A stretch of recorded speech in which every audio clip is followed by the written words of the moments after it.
coisa boa essa musiquinha da TIM, né? Gente, vamos falar de saúde? Começamos o programa com aquela denúncia de negligência e omissão de socorro, né? Porque resultou na morte do seu Valdir, de 74 anos. O caso lá de Canoas, mas não é só lá. As emergências, vamos falar das emergências agora? As emergências dos hospitais aqui de Porto Alegre estão superlotadas novamente. E com a aproximação do inverno, agora em junho, e a chegada do frio, que já começou, né? A situação pode ficar ainda pior. A repórter Gabriela Dias está em frente ao Hospital Ernesto Dornelles, na região central aqui da capital, que ontem teve que suspender os atendimentos de urgência e emergência. Boa tarde, Gabi Dias. Oi, Mota, ótima tarde para você, para todo mundo que nos acompanha. Exatamente, a gente está aqui em frente ao Hospital Ernesto Dornelles, esquina da Avenida Ipiranga com a João Pessoa. Inclusive, a gente demorou para ter um retorno, né? Durante toda a manhã tentamos contato com a assessoria de imprensa aqui do Ernesto Dornelles e não obtivemos retorno se hoje também os atendimentos por aqui estavam restritos. A gente não diz que a emergência está fechada, porque eles atendem casos mais graves que vão aparecer por aqui, mas, né, casos mais leves, principalmente como a gente falava, esses sintomas gripais que agora começam a aparecer, as temperaturas, agora faz 21 graus em Porto Alegre, tem sol, quando tá sol tá um pouquinho mais quente, mas a gente sabe que essa época do ano agora as temperaturas já começam a baixar, pessoal que já tem uma tendência, né, todas as ites, rinite, bronquite, sinusite, tudo isso vai aparecendo, essas alergias vão aparecendo e com isso também baixa a imunidade e o pessoal vem procurar. Então, Ernesto Dornelles, como a gente não obteve, né, retorno da assessoria de imprensa, eu entrei agora ali, uns minutinhos antes da gente entrar ao vivo e perguntei, olha, vocês estão recebendo, inclusive eles acharam, né, que eu era uma paciente buscando atendimento, eles falaram que não, né, casos mais leves, ainda está restrita aqui a emergência desde ontem, como você comentou, mas também temos outras emergências públicas, não só aqui Ernesto Dornelles, né, que é privado, que também estão superlotadas, cerca de 500 internações por dia, né, são cerca de 500 internações por dia, sendo 43% delas vindas de outras cidades, um problema que a gente vem falando há bastante tempo, das pessoas da região metropolitana e interior aqui do estado do Rio Grande do Sul, procurando atendimento em Porto Alegre, o que acaba superlotando as nossas emergências. Dos leitos adultos, dos hospitais de alta complexidade aqui da capital, todos estão com ocupação acima de 150%, ou seja, Nossa. 100% seriam todos os leitos lotados e eles ainda têm mais aí 50%, né? Então, de lotação, além disso, pessoas esperando por leitos. Com destaque para o Hospital São Lucas da PUC, que trabalha com 320% acima da capacidade dos leitos ocupados. De acordo com a Secretaria da Saúde da capital, 300 pacientes estão internados hoje por conta de doenças respiratórias, como eu mencionei. Agora, a mudança de temperatura, essas doenças começam a aparecer. De acordo ainda com a Secretaria, também já está sendo observado um aumento de procura por leitos pediátricos para crianças, né? Mas até o momento não há superlotação. Nos casos de urgência e emergência, a orientação da Secretaria é que os pacientes busquem direto pelos hospitais e pronto atendimentos, onde os serviços são classificados pela gravidade de cada caso e não por ordem de chegada, ou seja, né, os casos mais graves acabam tendo prioridade. Todos os pronto atendimentos operam com superlotação superior a 140%.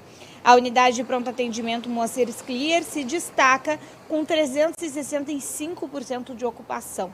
São 60 leitos de enfermaria, adultos ocupados e 15 deles de pacientes de fora da cidade. Esse é um problema que a gente já vem abordando, né, Mota, há alguns meses, há pelo menos uns 2 meses, sobre a superlotação das emergências aqui em Porto Alegre.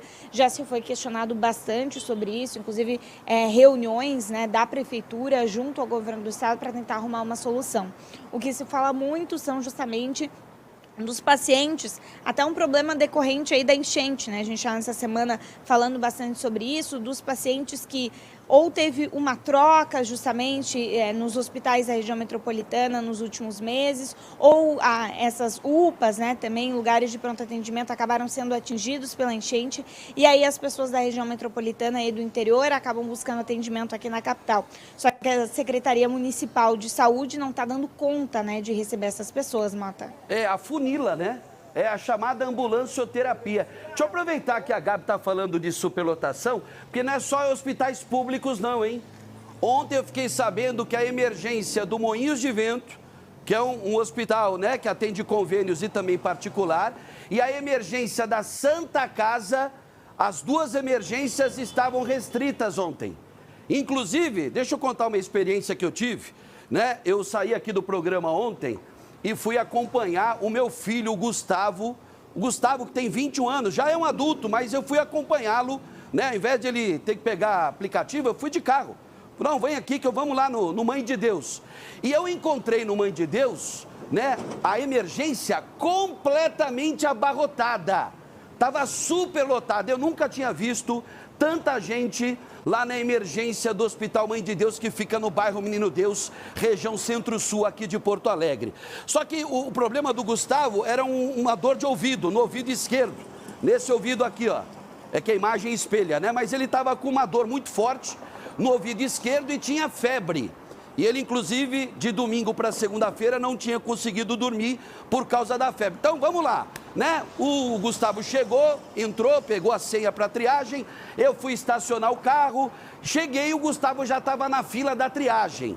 Esperou lá uma meia hora, 40 minutos, passou pela triagem e na triagem foi medida a oxigenação, né? Foi tirada a pressão dele, mediram a pressão, tudo. E aí a enfermeira falou, olha, qual é o seu problema? Quando ele disse que ele estava com dor de ouvido, ela falou, então o seu problema não é de clínico geral.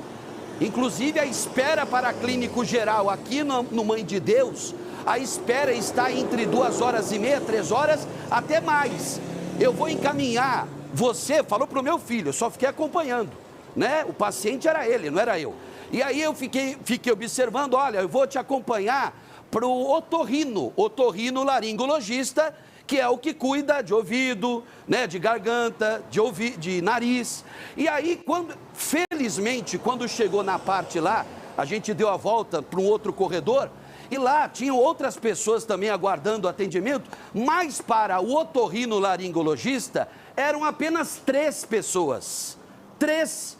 E foi muito rápido, questão de 10 minutos aí, 15 minutos, o Gustavo foi atendido, o médico examinou, né? Olhou direitinho, tem que tomar remédio e tal, e nós fomos embora. Bom, quero agradecer o carinho de sempre do Hospital Mãe de Deus, não só pelo meu filho, mas por mim, pela minha família, mas uma situação desagradável aconteceu na saída, nossa saída do hospital. Esperaram o meu filho, paciente, sair, esperaram eu sair para gravar um vídeo de uma mulher reclamando, dizendo que eu seria o paciente e teria furado a fila enorme, né? Teria desrespeitado todos os pacientes que lá estavam aguardando o clínico geral. O médico que atendeu o Gustavo, repito, não era para clínico geral, era um otorrino. E tinha outras pessoas também lá aguardando, na frente dele eram 3. Entendeu? Então, assim, eu não desrespeitei ninguém, eu não furei fila em hospital nenhum, nunca fiz isso em toda a minha vida, sim. Já fui inúmeras vezes ao Hospital Mãe de Deus, porque eu sou, né, um paciente de cardiologia, já infartei no ano de 2022 e sou sobrevivente da Covid. Mas nunca, em hipótese alguma, eu furei fila na minha vida ou furei fila para mim ou para qualquer outro parente, qualquer outro familiar, tá? Então, assim, parece que teve um site aí que replicou o vídeo. Eu lamento, porque poderia ter colocado o meu nome e, além de tudo, me ouvido, né? Ouvido a verdade, a minha explicação. E aí eu lamento profundamente, porque o que o site fez no Instagram, o que a página no Instagram fez, foi acender uma bomba e deixar o povo descendo a lenha aqui no gordinho, né? E juro pela minha vida e pela vida dos meus filhos, estou falando a mais pura verdade. Se quiser confirmar, pode procurar a direção do Hospital Mãe de Deus, que eles têm lá todo o tempo de espera e qual foi o médico que atendeu meu filho Gustavo, tá? Agora, né, o bom jornalismo é ouvir todo mundo, né? Sempre procurar ouvir todo mundo, né? Mais algum detalhe, Gabi Dias? Eu aproveitei para fazer esse desabafo aí, porque eu não gosto de passar por mentiroso e nem por pessoa que desrespeita as pessoas. né? Eu não sou assim. Então, por isso que eu fiz questão aí de utilizar esse tempo para me explicar também. Mais algum detalhe?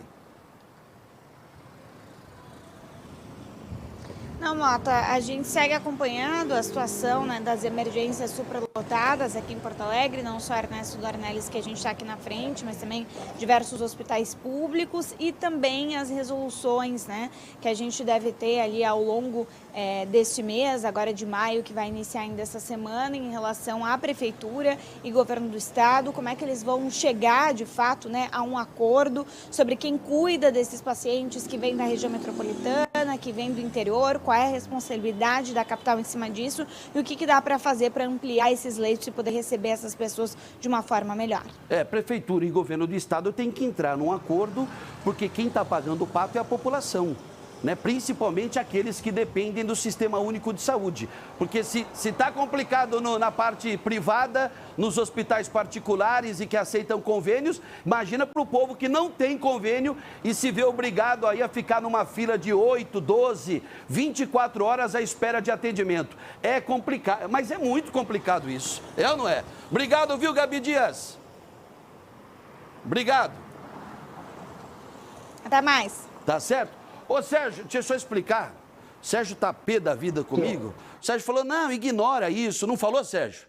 Falou, ignora essa questão. Não, eu não vou ignorar nunca. Eu acho que a verdade tem sempre que prevalecer. Então, as pessoas que me conhecem há muitos anos sabem como é meu comportamento. Eu erro como qualquer ser humano erra, mas eu nunca faria isso. Furar fila, né, num hospital lotado, e se no caso, na triagem, a enfermeira falasse, ó, seu filho vai ter que passar por clínico geral. Eu estaria esperando lá junto com ele. E eu não era o paciente. Ah, outra coisa, eu coloquei máscara quando eu entrei na emergência, porque eu tenho imunidade baixa, então eu acho que é por isso que algumas pessoas entenderam errado que o paciente era eu e não o meu filho, como realmente era, né? Mas podia ter na hora que eu estava saindo, ao invés de gravar, poderia ter me abordado e perguntado, ô, gordinho, ô, Mota, você furou fila? Eu ia explicar tudo isso que eu expliquei agora, tá bom? Bom, Carlinha já chegou, você me conhece.